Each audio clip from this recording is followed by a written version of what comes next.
This week, join me on a journey I have been itching to take you on. It's the journey from the industrial town of Durgapur to my home city, the city of joy, Kolkata.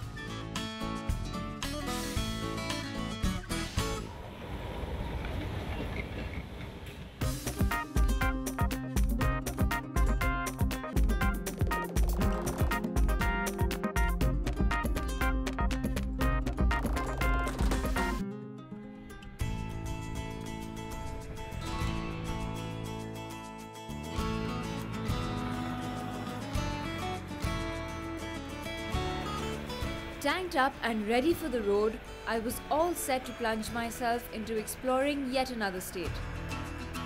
This time, it was West Bengal, India's cultural heartland and the cradle of the Indian Renaissance.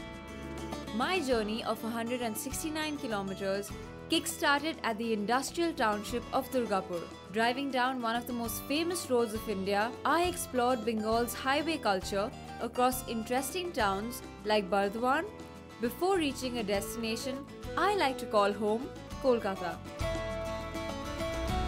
My entire road trip unfolded on the National Highway 2 and the National Highway 6, the highways that connect both cities. For a regular tourist, Durgapur has not much to offer.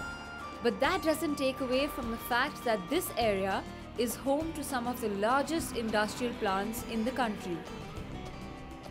Located on the bank of the Damodar River, Durgapur is popularly known as the Steel City of Eastern India, with two major steel plants to its kitty.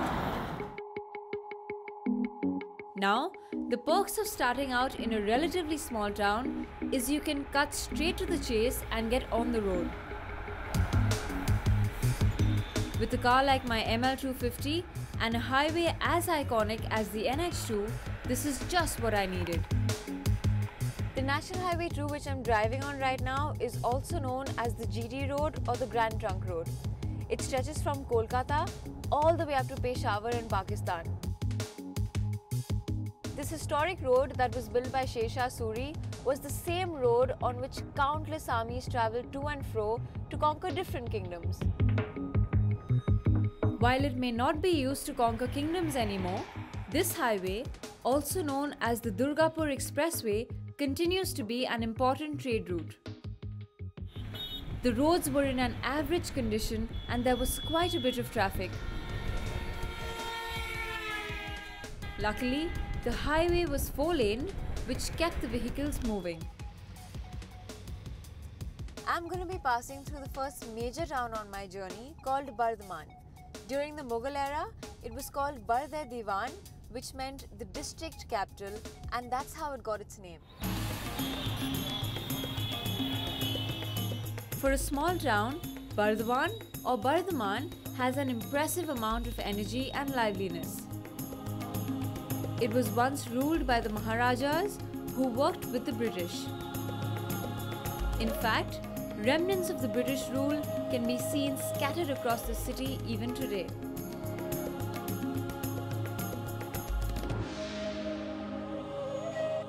Now it's criminal to come to Bengal and not taste Bengali sweets. And luckily for me, there are a couple of traditional Bengali sweets that are available just on this stretch of the highway. The real magic of West Bengal's highways lay on the outskirts of Bardhaman as I drove towards Shaktigarh. The road was lined with eateries selling 3 trademark dishes of this region: Mihidana, Sita Bhog and Langcha, all available right there by the highway. As it began to rain, I decided it was a perfect time to pull over.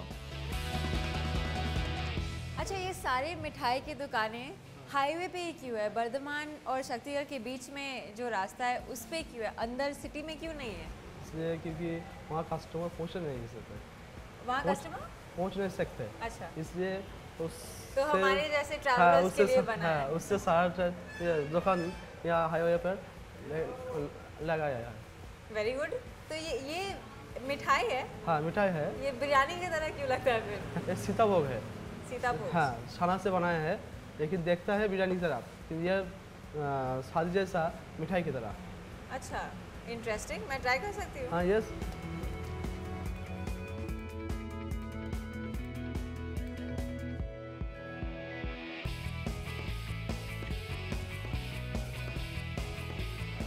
It is interesting indeed. It does look like biryani with mutton pieces on it, but it's sweet in every way. Quite tasty, बहुत tasty है। ये क्या है? ये और ये same लगता है लेकिन कलर डिफरेंट है। कलर डिफरेंट नहीं, पूरा माल ही अलग है। पूरा माल ही अलग है। ये मीदाना है। मीदाना? हाँ। कैसे बनता है ये? ये बनता है बेसन और चीनी से। बेसन। अच्छा। हाँ।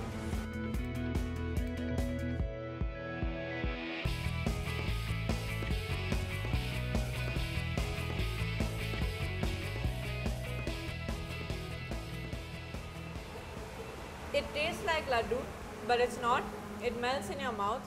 And these two sweets that I've tasted, the best part about both of them is it's not too sweet. So you can eat like a lot of it.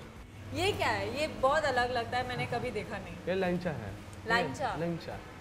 कैसे बनता है? क्या टेस्ट है? क्या जाता है इसमें? ये भी छाना से बनता है।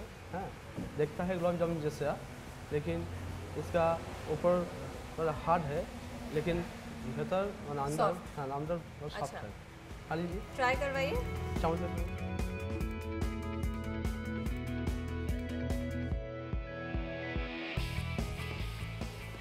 My third sweet for the day, langcha. Let's see what it tastes like. He's right. It doesn't only look like a gulab jamun, it also tastes like a gulab jamun, but it's longer. It's soft from the inside, and I think they fried it a little more on the outside. ये बाहर से fry किया हुआ है ना थोड़ा सा. So it's a really different sweet, but superb. All three. I thought that was going to be sweeter than the rest, considering the syrup that it has, but it's just right. अब मेरे लिए ना mihidana pack कर दीजिए. ठीक है. West Bengal has ruled the roost in the desert department for centuries, and this highway snack, as I'd like to call it, lived up to the state's reputation. Having satisfied my sweet tooth, I was good to get behind the wheel again. With every passing kilometer, the view got better and better.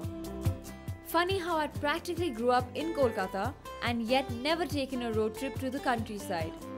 This definitely felt much better than jetting around in a plane. As the beautiful scenery played out in front of me, I knew I was homeward bound. On the highway, I hit the Dankuni toll plaza on the NH2, which has 12 terminals and charges a toll fee of 40 rupees.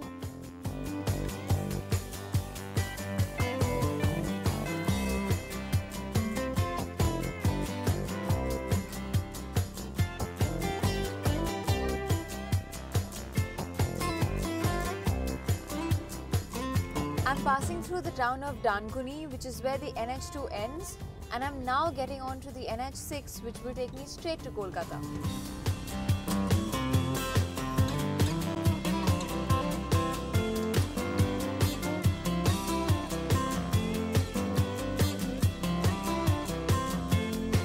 A few kilometers later, in the fading evening light, I entered my destination, Kolkata.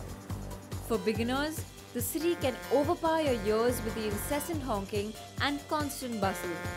But one glance at Kolkata and you know the city has an infectious charm and distinct character. I had a long day on the road and decided to retire for the night because I knew tomorrow was going to be an action-packed day. Coming up on Follow the Star, I soak up the culture and cuisine of Kolkata, and being a Kolkatan myself, take you to some of the lesser known places in the city.